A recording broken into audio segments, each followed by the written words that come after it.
नवनीत राणा प्रकरणाची अंतिम सुनावणी मंगळवारपासून सुप्रीम कोर्टमध्ये चालू झाली। मंगळवार बुधवारी नवनीत राणांच्या वकिलांनी बाजू मांडली आणि आज सकाळपासून आम्ही आमची बाजू मांडायला त्यात चालू केलेली आहे। 4 वाजता आर्ग्युमेंट आमचं हाफ ऑफ द आर्ग्युमेंट आम्ही कन्क्लूड केलेला आहे। उर्वरित आर्ग्युमेंट आता बुधवारी दुपारी 2 सकाळी ठेवलेलं आहे।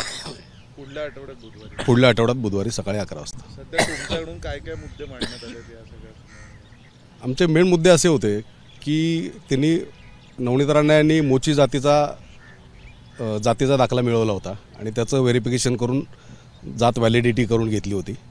परंतु मोचीचा दाखला मिळवण्यासाठी त्यांनी 7 मोची जातीची प्रमाणपत्र दाखल केली होती। पूर्ण 7च्या 7 डॉक्युमेंट सगळी बोगस निघाली। त्याच्यानंतर त्यांनी त्यांचा क्लेम बदलला आणि मोचीच्या जातीच्या दाखल्यासाठी त्यांनी शीख चमार आणि रविदास मोची अशी नवीन डॉक्युमेंट क्रिएट केली। आमचं असं म्हणणं आहे की मोचीच्या दाखल्यासाठी तुम्हाला मोचीचीच प्रमाणपत्र किंवा कागदपत्र असण्याची आवश्यकता आहे। मोची दाखल्यासाठी शीख चमार किंवा रविदास मोची ही हे प्रमाणपत्र किंवा सर्टिफिकेट चालत नाही, which is permissible in constitution. भारतीय राज्यघटनेमध्ये हे अलाउड नाही आहे, हे आमचं मेन आर्ग्युमेंट आहे। आणि आत्ता जी ही फ्रॉड्युलंट डॉक्युमेंट्स आहेत, डॉक्युमेंट कशा पद्धतीने फ्रॉड करण्यात आली, कशा पद्धतीने त्यांच्या पतींनी सांगितलं की या शाळेच्या प्रमाणपत्रावर मोची जातीचा उल्लेख करण्यात यावा, हे सगळं आम्ही बुधवारी मान्य सुप्रीम कोर्टाच्या निदर्शनास आणून जाऊ। आतापर्यंत तुम्ही काय काय आणलंय कोर्टाच्या निदर्शनास? नाही, आतापर्यंत आम्ही फक्त लॉ पॉईंटवर आर्ग्यू केलं होतं। What is permissible in constitution, constitutional ऑर्डरमध्ये ज्या जातींचा उल्लेख केलेला असतो त्याच जातीचा एक्झॅक्ट तीच जात तुमच्या डॉक्युमेंट्सवर किंवा पुरावे तुम्हाला द्यावे लागतात। एक्स जात फॉर एक्झाम्पल धनगड ही जात जी आहे ती शेड्यूल कास्टमध्ये येते। धनगर ही जात धनगर जी आहे ती NTB मध्ये येते, नॉमॅडिक ट्राईब्समध्ये येते।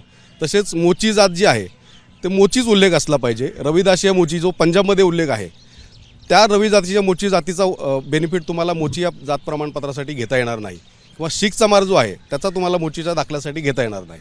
हे आम्ही फक्त लॉ पॉईंटवर आज आर्ग्यू केलेलं आहे। मुंबई उच्च न्यायालयाने या प्रकरणी निर्णय दिलेला आहे, त्या निर्णयाचा काय आधार होता? मुंबई उच्च न्यायालयाने त्यांनी दाखल केलेली सर्वच्या सर्व कागदपत्र ही बनावट आहे आणि त्यांनी भारतीय राज्यघटनेवर फ्रॉड केलेला आहे, म्हणून त्यांचा जातीचा दाखला रद्द करण्यात आला होता। आणि तसेच तिच्यावर 2 लाख रुपयाचा दंडही त्यांच्यावर 2 लाख रुपयाचा दंडही ठोकवण्यात आला होता क्लेमंटवर। बेनिफिट परत करायचे आणि त्या जातीच्या दाखल्याच्या आधारावर जे बेनिफिट्स त्यांना मिळालेले आहेत ते त्यांनी परत करण्यात यावे असं सांगितलं होतं मुंबई उच्च न्यायालयाने। त्याच्यावर सध्या सुप्रीम कोर्टात अपील आता सुप्रीम कोर्टामध्ये अंतिम सुनावणी चालू आहे। बुधवारी त्याच्यावर हिअरिंग कन्क्लूड होईल। काय वाटतं, बुधवारी या संदर्भातला निर्णय येण्याची अपेक्षा आहे? बुधवारी हिअरिंग कन्क्लूड होईल, त्यानंतर माननीय न्यायालय त्या दिवशी निवडणुकीच्या अगोदर हा निर्णय येईल, अर्ज दाखल करण्यात? हो, नक्कीच। समोरच्या बाजूने म्हणजे नवनीत राणांच्या वतीने काय काय युक्तिवाद करण्यात आले? जो युक्तिवाद करण्यात आला त्यांचं असं म्हणणं होतं की शीख हा आमचा धर्म आहे, चमार ही आमची जात आहे, परंतु शीख चमार किंवा जे कॉन्स्टिट्यूशनल एंट्रीमध्ये जे आहे परदेशी चमार असं लिहिणं घेण्यात आलेलं आहे, शीख चमार कुठेही नाही आहे। त्यामुळे तो युक्तिवाद त्याच्याबद्दल कोर्ट आपलं ओपिनियन देईल त्याच्यावरती। ABP माझा, उघडा डोळे बघा नीट।